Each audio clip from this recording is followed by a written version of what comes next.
तो आज हम देखेंगे complete history of Ayodhya Ram temple. सबसे पहले तो मैं आपको बता दूं, अयोध्या एक शहर है जो कि भारत के उत्तर प्रदेश के सरयू नदी के किनारे बसा हुआ है। साथ ही ये हिंदुओं की मोस्ट इम्पॉर्टेंट पिलग्रिमेज साइट में से एक है। ऐसा माना जाता है कि भगवान राम का ये जन्म स्थान है। भगवान राम ने इसी अयोध्या में जन्म लिया था। साथ ही हिंदुओं के साथ साथ ये जैन धर्म को मानने वालों के लिए भी एक पिलग्रिमेज साइट है, क्योंकि जैन के चारों तीर्थंकर ने यहीं पर जन्म लिया था।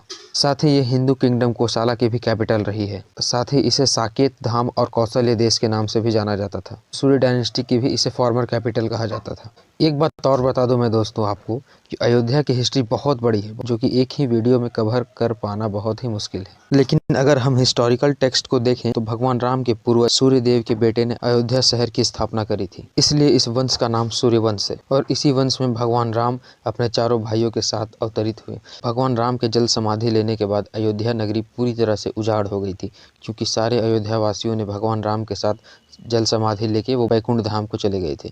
भगवान राम के बेटे कुश ने फिर से अयोध्या नगरी को बसाया और अगले 44 पीढ़ियों तक सूर्यवंश का प्रभाव उत्कर्ष पे था। इस अयोध्या नगरी में अनेक राजा महाराजाओं ने शासन किया, जो कि एक से बढ़कर एक रहे। उनमें से एक थे उज्जैन के सम्राट विक्रमादित्य। उन्होंने अयोध्या में कई सारे टेम्पल्स को बनवाया। अयोध्या एक ऐसी नगरी है जो रिलीजियस के साथ साथ पॉलिटिकल मूवमेंट के इर्द गिर्द भी घूमती रही। और यह बात तो आप सभी जानते होंगे कि बाबर ने 16th सेंचुरी में राम टेम्पल को डिमोलिश करा था और 1980 के दशक में विश्व हिंदू परिषद और इसके एलाइज पार्टीज जैसे बजरंग दल, शिवसेना, ऐसे हिंदू ऑर्गेनाइजेशन ने कैंपेन को आगे बढ़ाया। तो इसी की कहानी हम आगे देखेंगे। मुस्लिम इन्वेजन 12th सेंचुरी में अयोध्या में शुरू हो गया था after the battle of Chandawar, क्योंकि पूरे नॉर्थ इंडिया में पहले तो राजपूतों का शासन था। आज पूरा बंगाल से कश्मीर, पेशावर, राजस्थान, गुजरात, मध्य प्रदेश, महाराष्ट्र, ये जो रीजन देख रहे हो, इस रीजन में पूरा राजपूतों का शासन था। छोटे छोटे राजपूत किंगडम थे। कन्नौज के राजा जयचंद से in the battle of Chandawar 1194 AD में। After battle of Chandawar in 1194 Mohammad Ghori ने अटैक करा वाराणसी,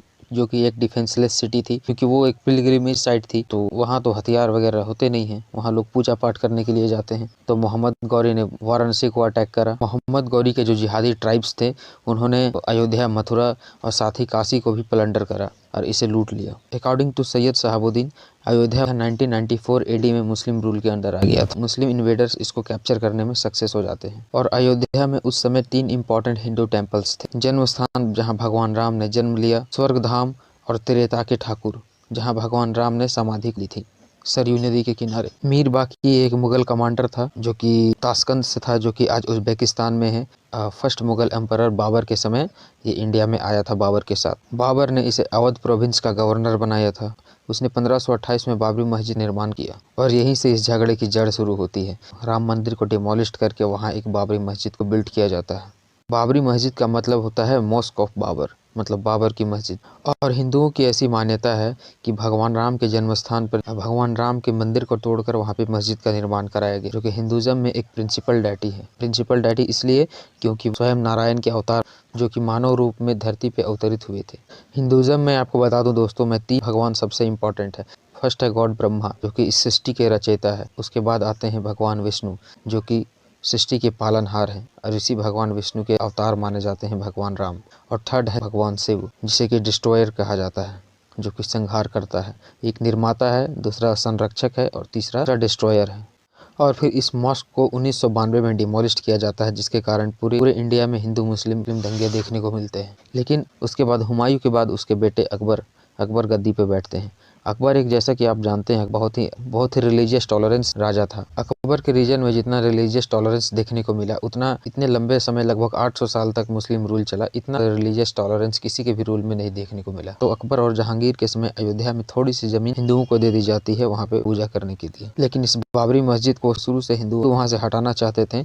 इसके लिए 20 से भी ज्यादा लड़ाई हिंदुओं ने लड़ी, लेकिन वो सक्सेस नहीं हो सके। ये हिस्टोरिक सोर्स ये हमें बताते हैं कि हिंदुओं ने अपना क्लेम वहाँ पे कभी नहीं छोड़ा, 800 साल से आज तक। अकबर, जहांगीर के बाद शाहजहां के बाद जो शाहजहां का बेटा होता है औरंगजेब, ये गद्दी पे बैठता है। ये सबसे बेकार आदमी था। इसने अपने एम्पायर को बहुत ही ज़्यादा एक्सपांड किया और अंत में ये एम्पायर इसी के चलते ख़त्म हो गया। लेकिन बार बार जो बाबरी मस्जिद पे थोड़े बहुत अटैक हो रहे थे, उसके कारण बाबरी ढांचा थोड़ा सा ख़राब हो चुका था। जब औरंगजेब पूरी तरह से कंट्रोल अपने हाथ में ले चुका होता है बैटल ऑफ धर्मत के बाद। तो अवध का जो गवर्नर था औरंगजेब का, फिदाई खान, औरंगजेब ने उसको आदेश दिया, यहाँ पे बाबरी मस्जिद थी जिसे कि बाबर ने बनाया था, तो उस हिसाब से ये ज़मीन हमारी है।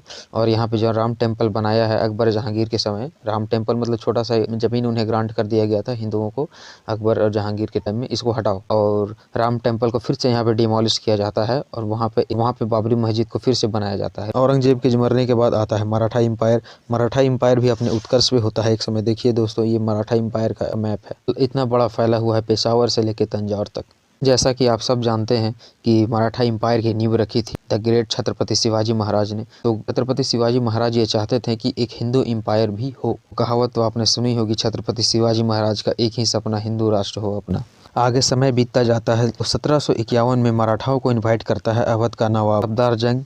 ये अवध का नवाब होता है, ये मराठा को 1751 में इन्वाइट करता है पठान के अगेंस्ट लड़ने के लिए, क्योंकि इंडिया में इस समय सबसे पावरफुल शक्ति के रूप में ये मराठा ही थे। तो मराठाओं को जब ये पेशकश की जाती है तो मल्हार राव होलकर, जो कि एक खुद मराठा जनरल थे, अवध के जो सेकंड नवाब थे, उनसे पेशकश की अयोध्या, काशी और प्रयाग ये हिंदुओं को दे दी जाए। मराठा इस समय एक ताकतवर शक्ति थे, लेकिन वो अपने रीजन में ज़्यादा डोमिनेट करते थे। ये जो मुंबई महाराष्ट्र का एरिया जो देख रहे हो आप, कोंकण, इस रीजन में मराठाओं का अच्छा प्रभाव था, लेकिन यहाँ से निकल के दूर अयोध्या तक इतना ज़्यादा ये प्रभावशाली नहीं थे कि वहाँ एक राम मंदिर फिर से निर्माण करवा सके। इनके साथ प्रॉब्लम ये थी, अयोध्या के रीजन में इतना अच्छा इनका पकड़ नहीं था, दूसरे के मंदिर निर्माण में पैसे भी बहुत खर्च होते। तीसरा है कि इन्हें अपनी बाउंड्रीज को भी सिक्योर करना था। जैसे कि आप पेशावर देख रहे हो, पेशावर के वेस्ट साइड में इधर अफगानिस्तान है, तो अफगानिस्तान के पश्तूनों से अपने को बचाना था। दूसरा, ये राजस्थान में भी कंट्रोल जमाते जा रहे थे, जयपुर, जोधपुर, सिर्फ यहाँ जैसलमेर का एरिया छोड़कर बाकी लगभग पूरे राजस्थान को इन्होंने कैप्चर कर लिया था। तो राजपूत भी इनसे बहुत खुश नहीं थे, क्योंकि राजपूत से बहुत ज़्यादा ये टैक्स लेने लग गए थे। और शायद इसी रीजन से राजपूतों ने 1761 में पानीपत के युद्ध में राजपूतों ने इनका साथ नहीं दिया अब्दाली के खिलाफ। अगर अब्दाली के खिलाफ राजपूत शक्ति इनके साथ हो जाती तो अब्दाली को निश्चित तौर पर यहाँ से भागना पड़ता, शायद अब्दाली यहाँ पे मारा जाता, क्योंकि इस समय तक भी राजपूत अपने रीजन में काफ़ी पावरफुल थे। साथ ही इधर आज का जो बंगाल बिहार का एरिया है, इस साइड में भी मराठा रेड करते थे। मराठाओं का राज समाप्त हो जाने के बाद आता है ब्रिटिश पीरियड। एक बात तो है, जब से राम जन्मभूमि पर बाबरी मस्जिद का निर्माण करवाया गया है, तब से लेके वहाँ पे बहुत ही कम्युनल वायलेंस देखने को मिला है। और ये कम्युनल वायलेंस मुगल पीरियड में, मराठा पीरियड में या ब्रिटिश पीरियड में या आफ्टर इंडिपेंडेंस भी ये कंटिन्यू रहा। तो देखते हैं communal violence during British period. 1853 से 1859 तक कम्युनल वायलेंस यहाँ पे देखने को मिलता है अयोध्या में। और लास्ट में 1859 में ब्रिटिश एडमिनिस्ट्रेशन को वहाँ पे फेंस इंस्टॉल करना पड़ता है। जो बाबरी मस्जिद है वहाँ पे मुस्लिम्स को नमाज ऑफर करने के अलाउ कर देते हैं, जहाँ बनाया हुआ था कुटिया जैसा भगवान राम का अकबर जहांगीर के समय से, वहाँ पे हिंदुओं को पूजा करने के लिए जगह दे दी जाती है ताकि झगड़े ना हो। राम मंदिर का जो मूवमेंट है वो इंडिपेंडेंस के बाद क्या रहा, उस पर हम एक नज़र देखते हैं।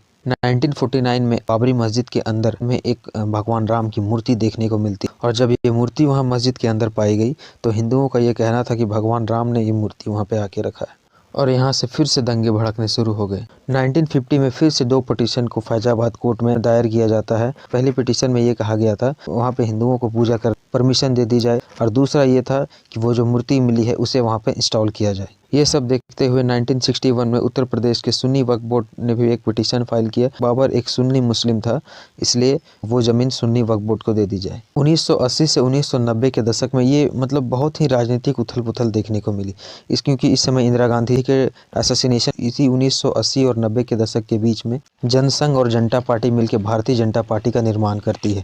इसके अध्यक्ष अटल बिहारी वाजपेयी होते हैं। अटल बिहारी वाजपेयी मेरे पर्सनली फेवरेट पॉलिटिशियन हैं। और 1985 में राजीव गांधी की सरकार ने हिंदुओं के लिए राम जन्मभूमि का ताला खुलवा दिया था। ये आप क्रोनोलॉजी देख सकते हैं पिक्चर में। साथ ही इन दिनों रामायण बनी थी नई।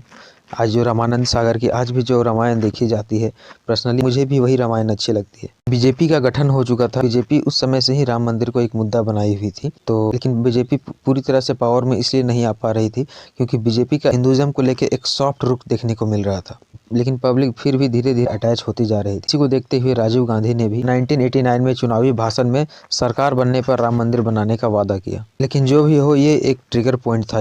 अप्रैल 1984 में विश्व हिंदू परिषद वीएचपी ने एक कैंपेन स्टार्ट किया, हिंदुओं को इकट्ठा करना राम मंदिर के निर्माण के लिए, ये कहकर कि ये जो बाबरी मस्जिद है ये इलीगली बना हुआ है हिंदू आस्था के ऊपर, इसलिए इसको यहाँ से हटाना चाहिए। लोगों में जागरूकता फैलाने के लिए बीएचपी ने एक रथ यात्रा निकालने का फैसला किया, जो कि 1984 में अक्टूबर-नवंबर में होना था। ये रथ यात्रा सीतामढ़ी से अयोध्या तक जानी थी, लेकिन इस प्रोग्राम को टेम्परेरी सस्पेंड किया गया due to assassination of Indira Gandhi. Indira Gandhi को इस समय असैसिनेट कर दिया गया था, इसलिए इस प्रोग्राम को अभी टेम्परेरी बंद कर दिया गया। लेकिन ये सब होने से कम्युनल टेंशन इस रीजन में बढ़ती जा रही थी, क्योंकि 1989 में इलेक्शन होने थे। बीजेपी के एक सीनियर लीडर लाल कृष्ण आडवाणी, इन्होंने एक रथ यात्रा को निकाला, जो कि 10,000 किलोमीटर की जर्नी को तय करना था। ये रथ यात्रा को जहां से जाना था, ये आप मैप में देख सकते हैं कहां कहां से होकर जाना था। 1992 में विश्व हिंदू परिषद, बीजेपी और आरएसएस के लीडर इकट्ठा हुए और यहाँ पे प्रेयर ऑफर करने लगे। और उसके बाद 1992 में ये जो आप पिक्चर देख रहे हो, ये डेमोलाइजेशन का पिक्चर है, डेमोलाइजेशन ऑफ द बाबरी मॉस्क, 6 दिसंबर 1992। जब रथ यात्रा निकल रही थी, जब लोग अयोध्या में इतना ज़्यादा आने लग गए थे, तो मतलब एक अनुमान लगाया जा रहा था कि कुछ बड़ा होने वाला है, जो कि एकदम हिस्टोरिक होगा। और ये था बाबरी मस्जिद का डिमोलाइजेशन। बाबरी मस्जिद के पास बहुत से लोग आकर इकट्ठा हो गए। इनमें से एक कार सेवक था, वॉलंटियर, टीनेज का था। वो टीनेजर लड़का सबसे पहले चढ़ गया इस डोम पे।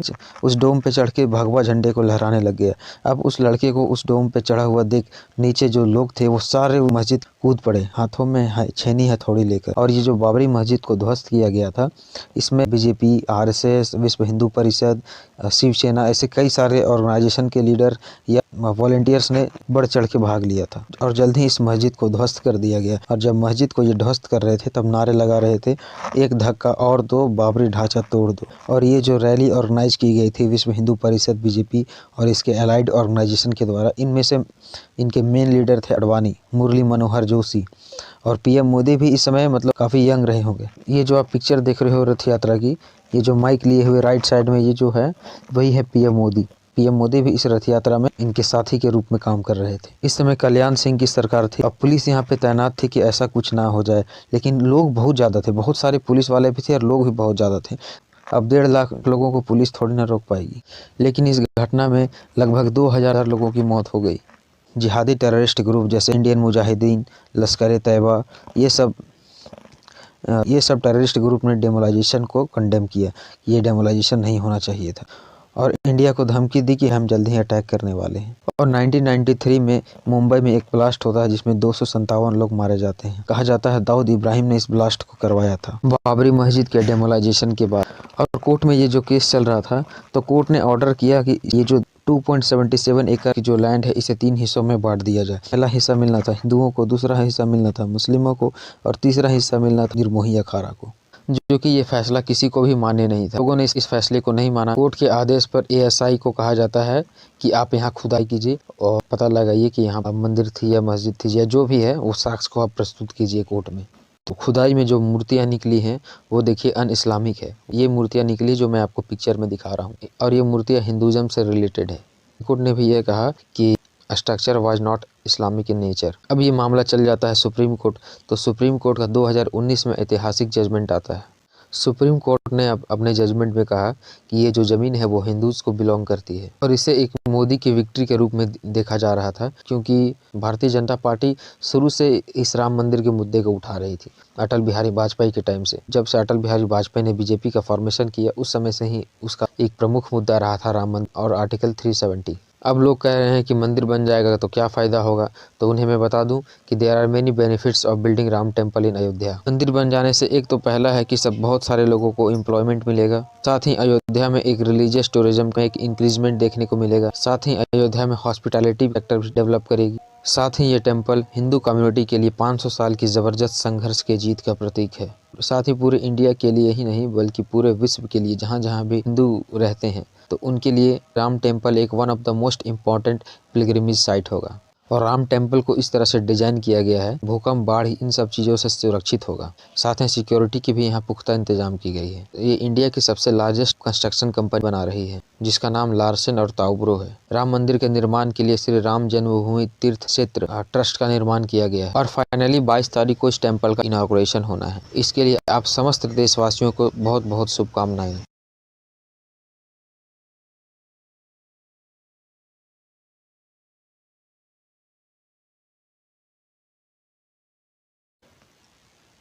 अयोध्या में 22 जनवरी को टेम्पल का इनॉग्रेशन हो रहा है, वो तो ठीक है, लेकिन यहाँ पे एक क्वेश्चन आता है कि who are Suryavanshi Thakur of Sarayasi village of Ayodhya will end 5